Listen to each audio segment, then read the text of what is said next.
Hey gang, Bill Sheridan with the Maryland Association of CPAs, and I want to talk a little bit about social media today, particularly from the perspective of CPAs and the firms or organizations that they work for.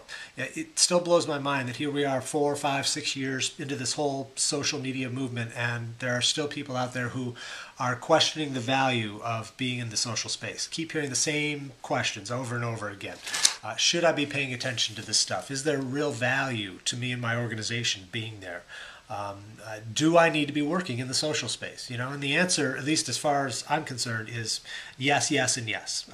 Absolutely, we need to be there. We need to be there now and figuring this stuff out now, because this stuff is only going to be changing rapidly as time goes forward. So if we don't stop and take the time to figure this stuff out now, we're really going to be behind the eight ball when those changes occur in the very near future, which they will. But don't take my word for it. Let's talk to somebody who actually knows what they're talking about here. And that person would be Michelle Golden.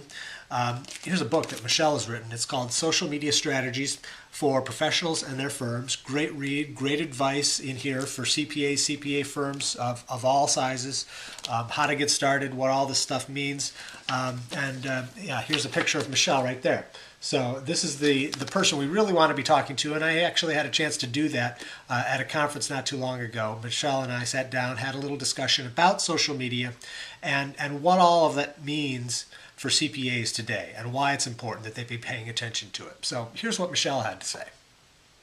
Well, Michelle, there seem to be a lot of business folks out there who feel that social media is something that they don't really need to be paying attention to right now. I guess my first question is, are they right?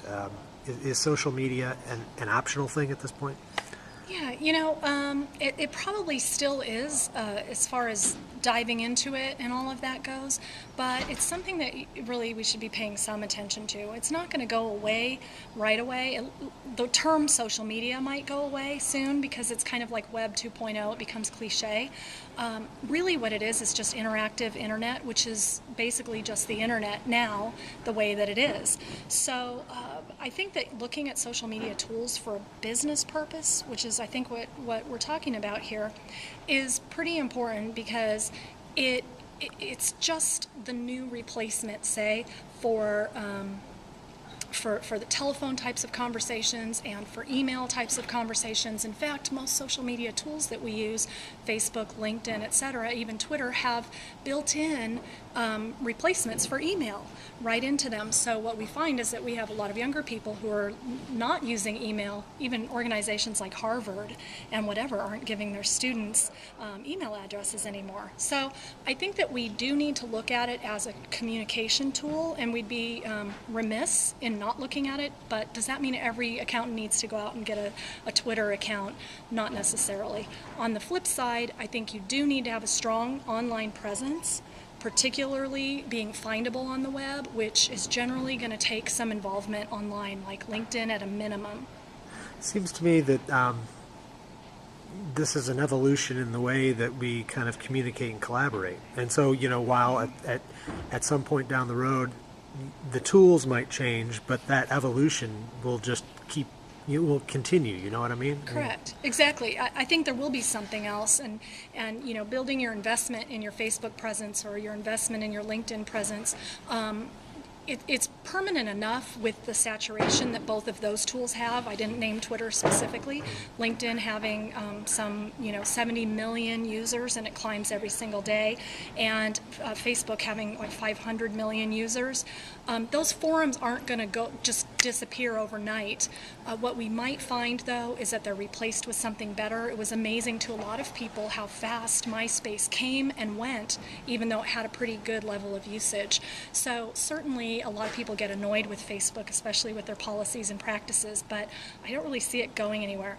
Now, all that said is what happens when that goes away if you've invested in a presence there. Basically, social media means we can just migrate from tool to tool. You basically just post a few things that say, hey, I'm over here now, and everything moves you forward. So that works really well. So I wouldn't be too worried about investing if we're afraid that that next big thing is going to usurp whatever we're looking at investing in. What's the one thing more than any other that the social media fence sitters might need to know at this point?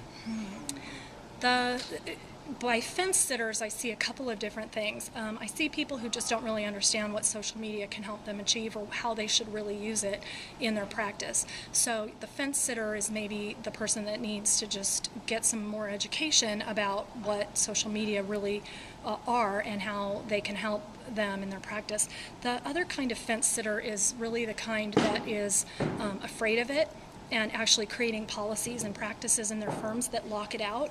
That reflects not understanding it, but it's much more dangerous because it's creating morale problems. It's cutting off your nose to spite your face. As a practitioner, that's a really bad place to be. So in any of those cases, I just urge people to become educated about social media in a professional business-to-business setting like accounting, or business-to-consumer setting like accounting is. So let's educate them. How can this stuff be used effectively by CPAs and other business folks? Sure. Well, a lot of people use it just to chat or kind of correspond with friends and what have you. Even people, in their 40s, 50s, 60s using Facebook to hook up with old friends and whatever, or to share pictures with their family. But when you're talking about using social media for business case, you're really talking about three different things. One of them is business development, of course, deepening relationships, getting to know your customers or prospects better, learning about people, and quite frankly, social media is a great way to stay up on your subject matter. A lot of us don't spend enough time, and we'd admit it privately, that we don't spend enough time reading and staying abreast of what's going on in our own industries and our clients' industries. So from a learning and business development standpoint, that's very important, and you want to keep doing that. The other side to it, though, is really like a brand management customer service aspect, and that's probably where a lot of fear factor comes in for firms, because they think that if somebody says a bad thing about them in social media, that it's going to devastate their business. So one of the things that you can do proactively is actually to build up a nice collection of people who think you're awesome, who follow you, who like what you say, who like what you do, and you end up with a fan following. And then sometimes when some random person comes along and says, she didn't get back to me right away, you have 10 people jumping on them and going, no, she's really great, I know she's busy, or whatever. And you have, sometimes the fans can fix a problem before you even need to, and you just kind of can let it see what happens. But managing crisis management in social media it's not really that scary. And quite frankly, I think social media is shining a really nice lens, or are shining a really nice lens on the fact that we should be really a lot more customer service focused and better, just be more awesome in general, because we're going to get caught for it. I know we don't like to hear that. It makes us a little nervous, and we don't like, to know that somebody's going to catch us being not great, but it's a reality. That notion of listening, too, strikes me as particularly important. Correct me if I'm wrong, but it just seems to me that with these tools now, there are people out there talking about us anyway, right? Water cooler. Exactly. These tools now give us the ability to join those conversations where we didn't have that ability before. That's beautifully said. That's exactly true, because a lot of times when two people are complaining about you on the phone, you would never ever know unless somebody told you. Now you have the ability to see when a customer is unhappy with you. And there's some amazing research out there, business recovery research, that says that a customer situation where a customer's unhappy with you, where you have come in and made right and corrected it, that the loyalty in that situation is stronger than another customer where you've never had a problem and never had an opportunity to make that right. So what's the first step? Where do CPAs begin? Yeah, well, a couple of things are, I would definitely advise that every CPA should have a really solid LinkedIn profile and claim your Google profile. You can just Google profile, it'll show you what to do. It's pretty self-explanatory, but both of those things will help elevate your internet presence. LinkedIn is a great place to start because of two things. One is it's the only social media platform that I really know of that was created directly and exclusively for business. The other three that I talk about the most, Twitter, Facebook, and blogging, are all communications mechanisms that were made for a non-corporate setting, and basically corporations have just come and overrun them and tried to bring corporate broadcasting message practices into them. So LinkedIn is a great place to start, especially if you're uncomfortable with the business versus personal thing.